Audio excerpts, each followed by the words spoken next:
navn er Kirsten Ketzer, og jeg er professor Dr. Jur her på det juridiske fakultet i København. I dag synes jeg, at foreningen giver de studerende god mulighed for at få information om, hvordan de skal træffe deres valg. Hej, jeg hedder Nejla, og jeg går på 6. semester. Jeg er i gang med at skrive min bachelor lige nu, så havde jeg også lige brug for en lille pause for bachelorskrivning, og synes, at det var rart, at der var det her smag på fag-event i dag, fordi jeg har faktisk længe gået og overvejet, hvad jeg skulle tage af fag. Valgfagene er jo vældig vigtige for de studerende, fordi de viser noget om de studerendes kompetence, og det peger jo også hen imod, hvilke erhvervsmuligheder, som de selv åbner. Mit navn er Rasmus Feldhusen, og jeg er professor her på stedet og arbejder med formueret og skatteret.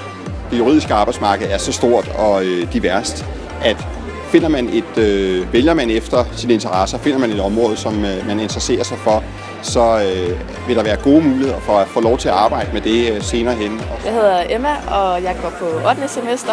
Det har været dejligt, så imødekommende de fagansvarlige har været rigtig gode til at fortælle. Har været dejligt, de har haft deres bøger med, så man har kunnet få lov til at se på, og mange af dem har også gennemgået undervisningsplanerne, og det har i hvert fald gjort, at jeg har fået god indsigt i de fag, jeg har spurgt til.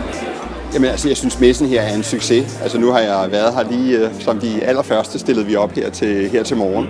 Og jeg synes, de studerende har været taget rigtig godt imod det, og vi har fået rigtig mange gode spørgsmål. Og jeg kan se rundt omkring på de forskellige boder, at der er en rigtig god dialog. Så jeg synes, det her har været et fantastisk arrangement og en stor succes.